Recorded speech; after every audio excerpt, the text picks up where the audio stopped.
is Tanner Lloyd. I'm 19 years old, and I am bipolar. This is my story.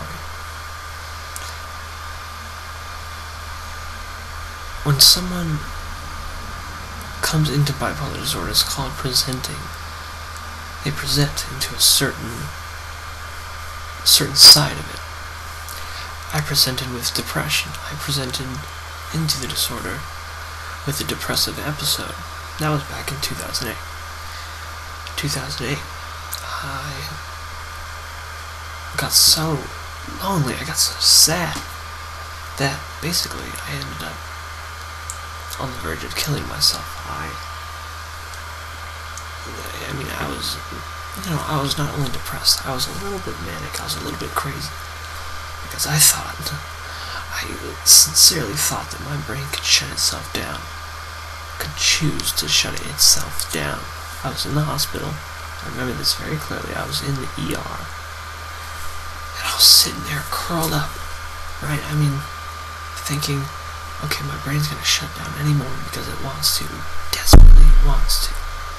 That was the only thing that I wanted then, was to go painlessly, just to go. I was very close to it. And so I spent 2 weeks in the hospital. I spent 2 weeks in the IPU. I forgot what IPU stands for, but it's basically psych ward for crazy people. And they deemed me crazy, and I was a little crazy then because I wanted to kill myself. So I got out of there. They had me on a ton of meds. Well, not nearly as much as later on I'll tell you about what happened after, but quite a bit of meds then.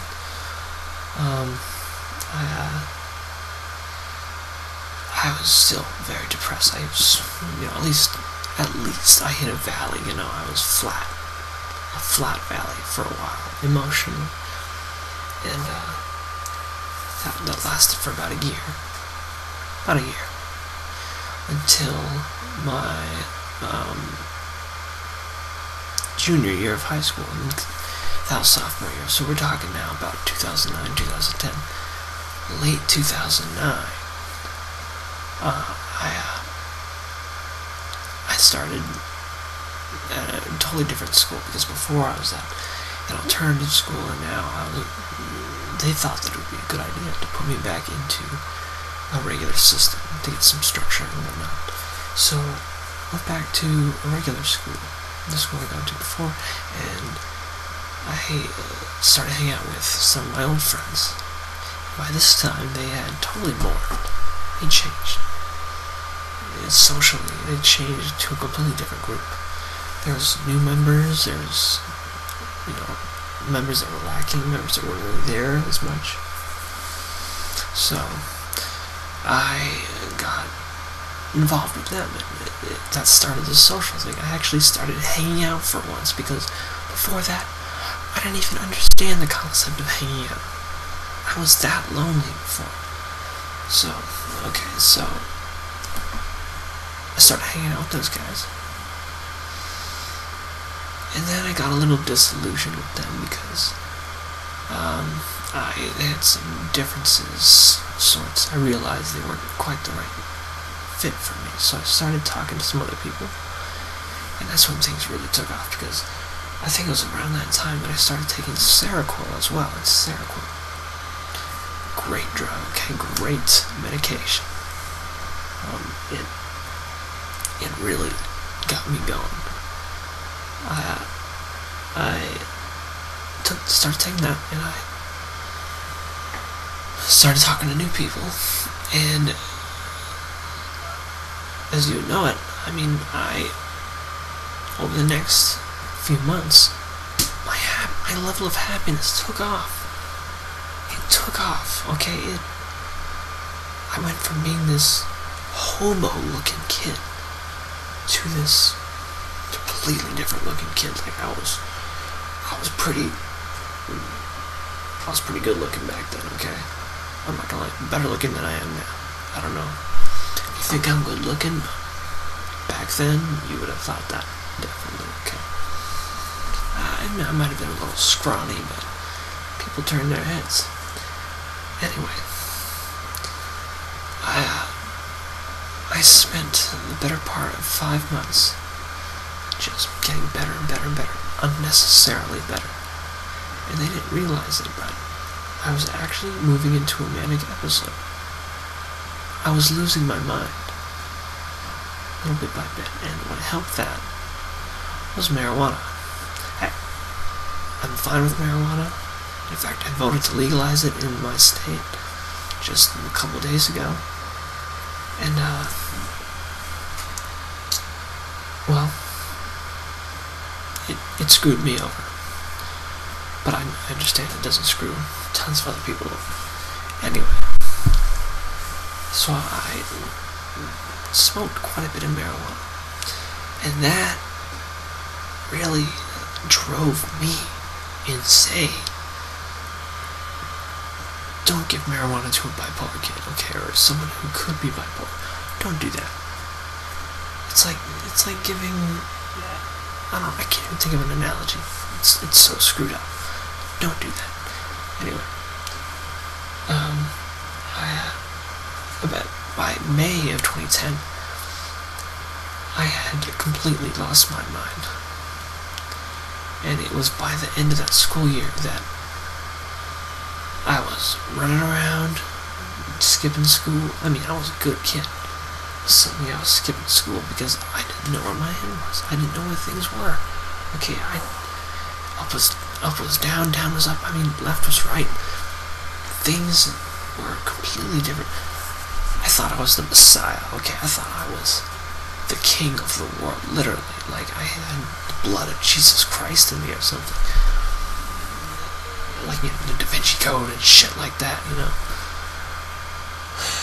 I was crazy. I was insane. And, you know, before I was an atheist. But during that period, I was a theist. I was a theist the whole time. I believed in God. I believed in Jesus.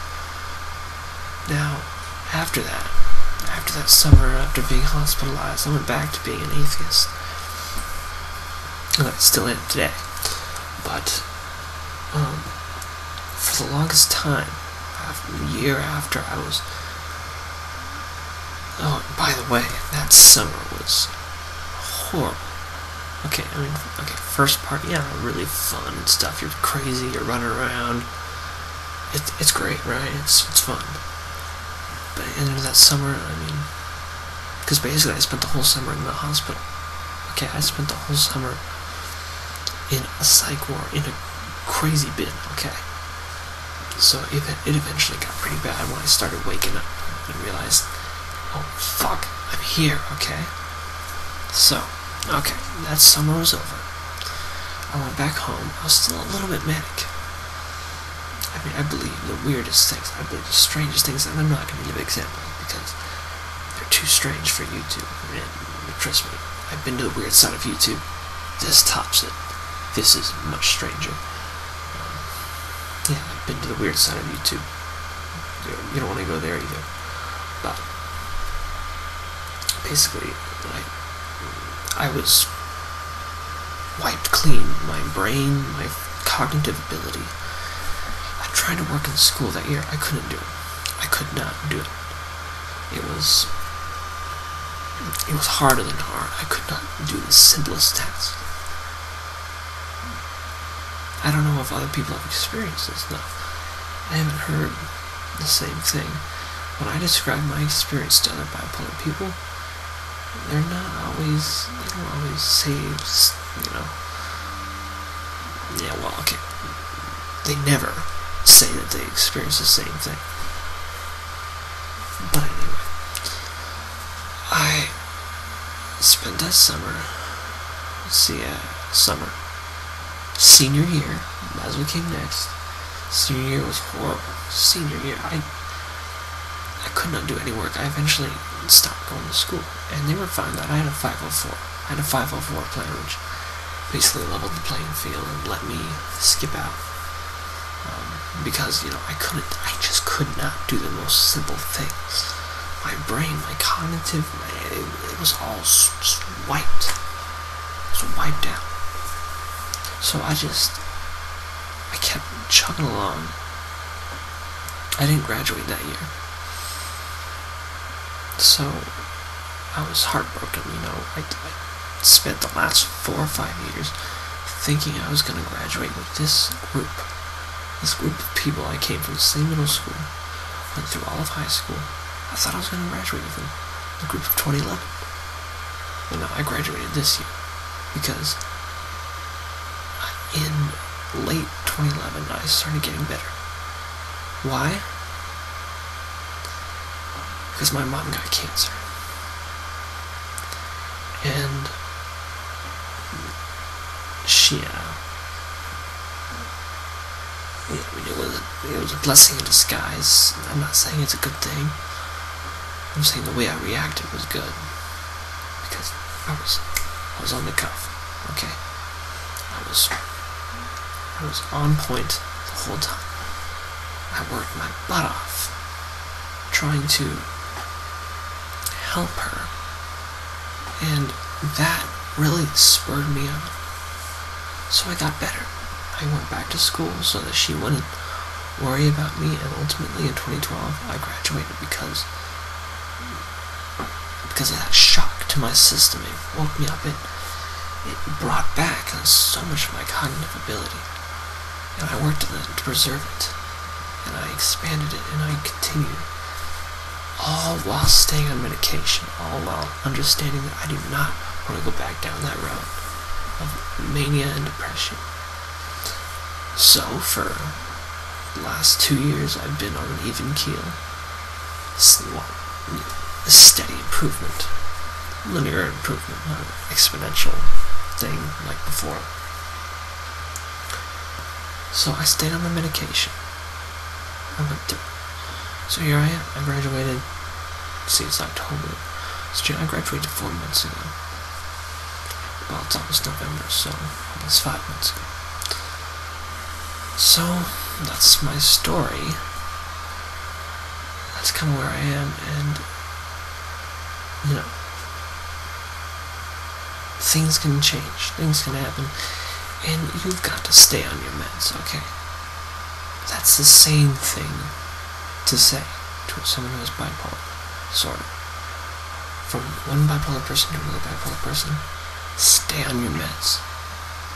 Okay, and if you don't like your doctor, if you think they're not doing their job very well, get a new doctor. Okay, get a new psychiatrist. Get someone who you think can help you, can really help you. And don't get this new age crap, okay? It's don't go for the new age stuff, please, okay? That will screw things up. So, that's my story. I hope you enjoyed it. I mean, my story's not over. I still have a little bit of ways to go as far as recovery goes, but I'm functional, and that is all I can ask for. So I hope you can get there too. If you're going through the same thing, my heart goes out to you. So, yeah. Thanks for watching.